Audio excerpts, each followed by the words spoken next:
and welcome to another episode of the Farr Show, where I'm Damien Farr, and tonight we're talking about Ghostbusters Frozen Empire and Godzilla X Kong, A New Empire. I think it's A New Empire, right? The New Empire. Ooh, messed it up. I'm a big fan of double features, honestly. I don't know how to say it other than I'm a huge fan. This is going to be fun to talk about. It's been a while since I filmed a video. The last video I filmed was the Oscar one. And I know what you're thinking. What about the other videos? Come on. I had a beard. You should know. I don't have a beard anymore. So we're going to talk about double features, which are always fun. These ones aren't great well, one of them's not a good double feature. Let's just get that out of the way right away here. So, let's start talking about where we got Ghostbusters Frozen Empire, which is directed by Gil Kinnaman, and it's written by Gil Kinnaman and Jason Reitman, based on Ghostbusters by Dan Aykroyd and Harold Ramis. This one didn't need to be made, just like Afterlife, just like Ghostbusters Answer the Call didn't need to be made. I put it as an FA, and I already changed it. Right after I watched it, and then I started thinking about it more, and I'm like, okay, it's worse. The cast, you got Paul Rudd as Gary Gorbson, Carrie Coon as Kaylee Spengler, Finn Wolfhard as Trevor Spengler, McKenna Grace as Phoebe Spengler, Kamal Nanjiani as Nadim Razamula, I think it's pronounced. Bill Murray as Peter Venkman, Dan Aykroyd as Ray Stantz, Ernie Hudson as Winston Zeddemore, Annie Potts as Janie Melnance, and William Arthur as Walter Peck. So, I'm going to complain here a little bit. We're not going to talk about the plot other than the Ghostbusters are back. That's the plot. Ghostbusters are back. I don't really want to talk about the plot. This movie's dumb. Let's just be real here. It's an F.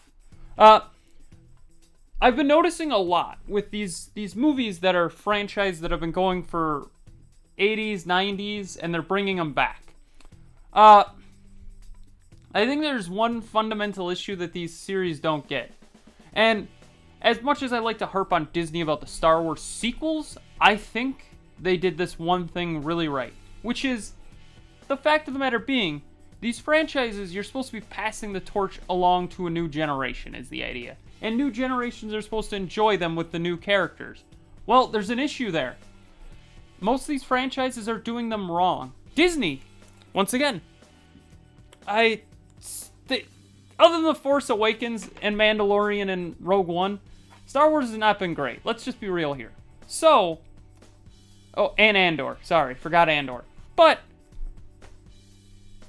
Force Awakens, you have the three major characters, and Chewbacca. I'm gonna throw Chewbacca under the bus, though. Let's just be real here.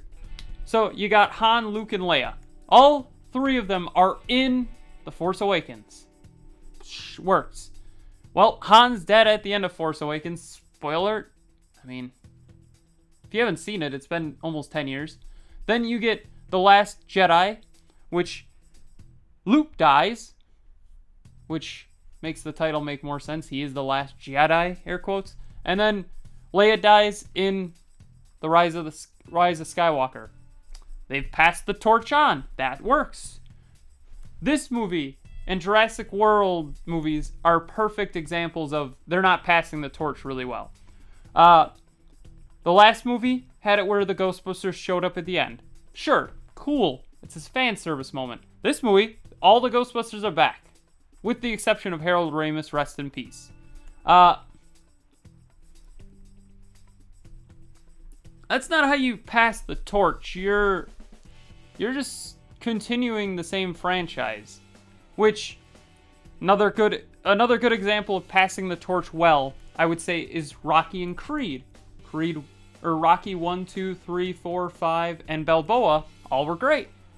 Creed, Rocky became a supporting character. Creed 2, he was a supporting character again. Creed 3, he's not there. Don't get me wrong. Sylvester Stallone created Rocky. He gets all the credit for creating Rocky in my mind. Unless somebody else wrote it with him, then sorry, other person. But he was the main driving force of those movies, but he knew he had to pass the torch.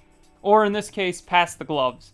Though, from what I heard, he's not going to watch Creed 3, which kind of sucks. It was a pretty good movie, but that's not important.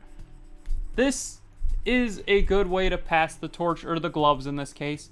Jurassic World, we talked about it. Jurassic World, the first one, had like 1 or 2 people from the original Jurassic Parks. Then Jurassic World, was it Fallen Kingdom? Or Domination? I don't know what the titles are anymore.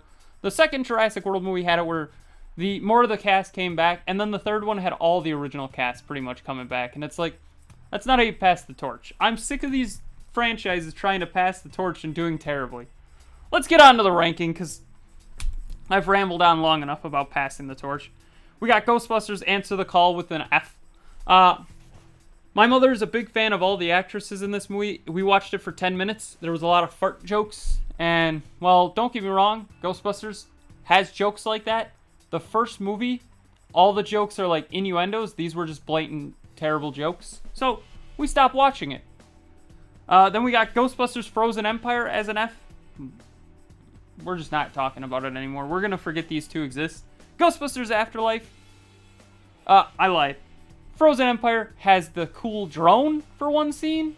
And I thought the drone for the drone trap was kind of cool. Then we got Ghostbusters Afterlife, which had the remote control drone. That was an FA.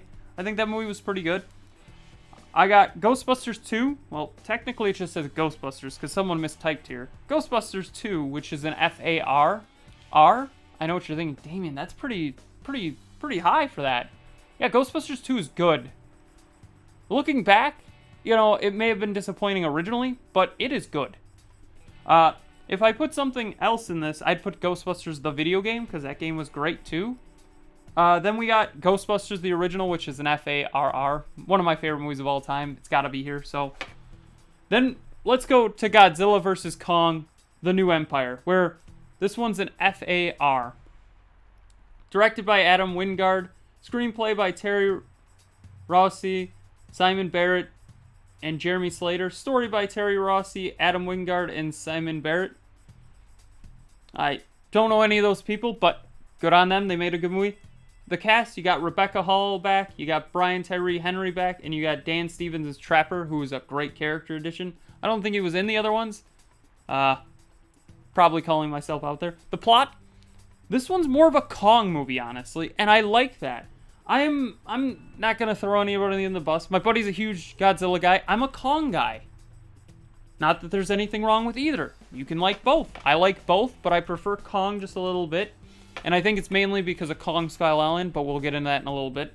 Also, I've got a poster from New York of King Kong, so makes sense. Got it at the Empire State Building. Way overpriced, but that's not the importance. I got the poster. So, let's do the ranking here, where we got, in last place, I got Godzilla King of the Monsters. I give it an FA. And it's not because the movie itself is bad. All the human characters are worthless, though. Like, they just don't need to be there. I got Godzilla vs. Kong as an FAR. I think this one was good. But part of it, I think, was ruined because I watched it on HBO Max instead of in a theater. I think if it was on a theater, it would have been a little bit higher.